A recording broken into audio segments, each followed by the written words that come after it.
नमस्ते हजुरहरुलाई हाम्रो चुलामा स्वागत छ। आज चाहिँ मैले हेल्दी सुजी र भेजिटेबलको रोटीको रेसिपी लिएर आएको छु। हजुरहरुले सुरुदेखि अन्तिमसम्म हेरेर साथ दिनुहुन्छ भन्ने आशा गर्दछु। बनाउनको लागि चाहिँ मैले सामग्रीहरु लिइसकेको छु। सुजी 1 कचौरा, दही आधी कचौरा, त्यसपछि पानी लिएको छु। अब चाहिँ सुजीलाई बोलमा राख्नु पर्छ।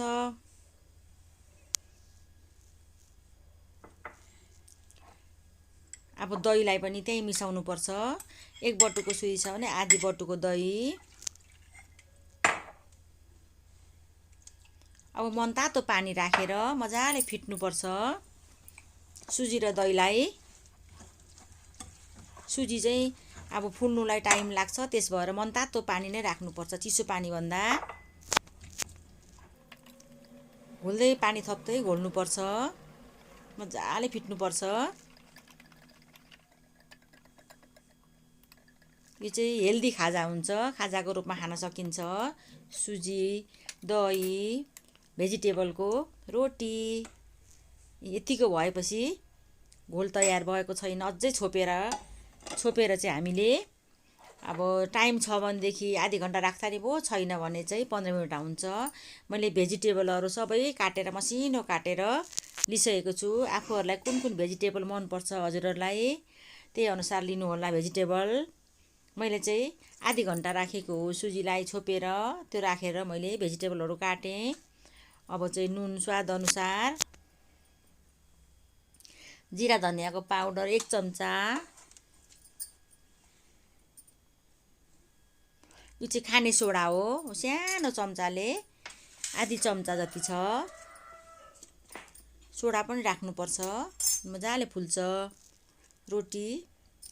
अब खोर्सानी राखे मैले।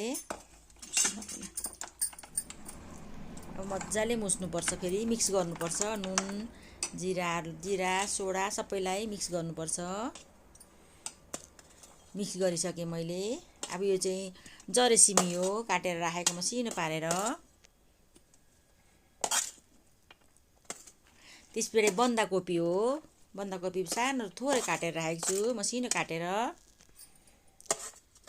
यो चाहिँ भेडे खोर्सानी हो, आधी राखेको मैले। यो चाहिँ प्याज हो आधी।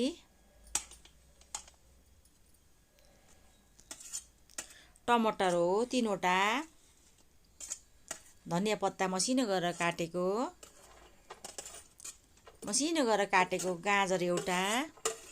हजुरहरुलाई के भेजिटेबल मन पर्छ त्यो राख्न सक्नुहुन्छ।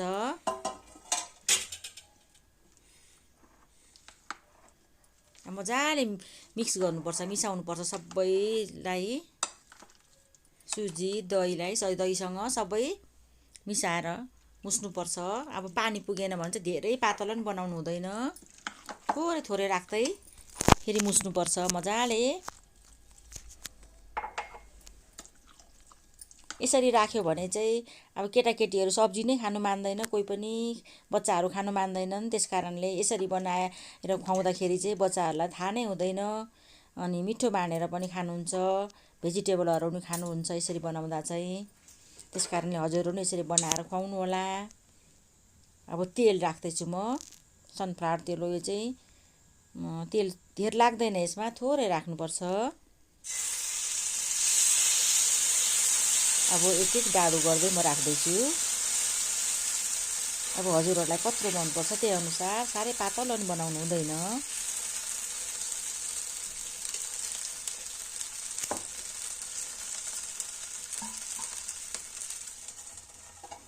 छोपेर पकाउँदाखेरि चाहिँ मजाले पाक्छ भित्रसम्म, अनि मैले छोपेरै पकाउँदैछु। ग्यास चाहिँ ठुलो बनाउनु हुँदैन, ठुलो बनायो भने चाहिँ डढ्छ। त्यसकारणले गर्दाखेरि ग्यास चाहिँ सानै बनाएर पकाउनु पर्छ। सुरुमा चाहिँ तेल नतातिन्जेल चाहिँ हाई बनाउने, त्यस पछाडि चाहिँ ग्यास मिडियम पारेर पकाउनु पर्छ।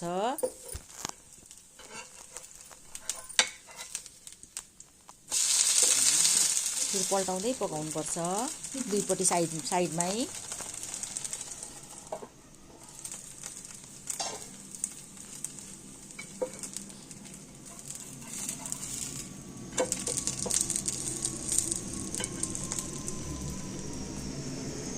यसरी बनाएर खाजाको रूपमा खान सकिन्छ।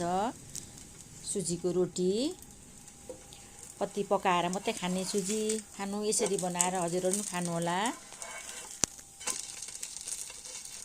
आफूसँग जे जे भेजिटेबल छ त्यो राखेर बनाएर खाँदा हुन्छ। अति नै मिठो हुन्छ, यो खाजाको रूपमा खान सकिन्छ।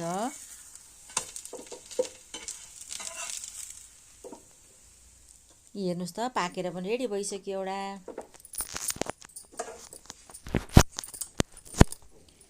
म हजुरहरूलाई अरू पनि देखाउँछु। अब चाहिँ मैले सानो साइजमा लाउँदैछु। एउटै तावामा 2-3वटा लाउँछु सानो साइजमा।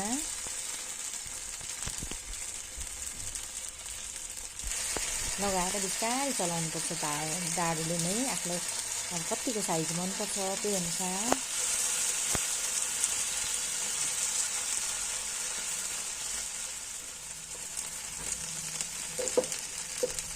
तिनवटा आँट्यो त तावामा यसरी बनाएर त्यतिको देखियो सानो सानो। अब छोपेर पकाउनुपर्छ। हेर्नुहोस् त छोप्दाखेरि छिट्टो पनि हुन्छ, मजाले पाक्छ पनि। हामीले भेजिटेबलहरू त पकाएको छैन, छोपेर पकायो भने सबै भेजिटेबल पनि पाक्छ। अब एकपल्ट पल्टाएर हेर्नुपर्छ कतिको पाक्यो भनेर। हतार नगरिकन पकाउनुपर्छ, ग्यास चाहिँ मिडियम पारेर।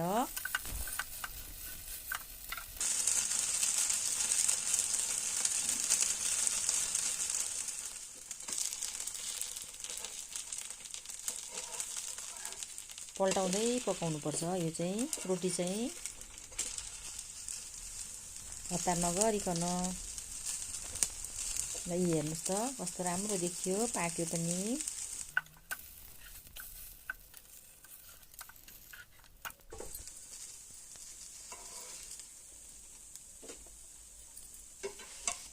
ल मैले पकाइसकेँ सबै रोटीहरू, हजुरहरूलाई पनि देखाइसकेँ मैले।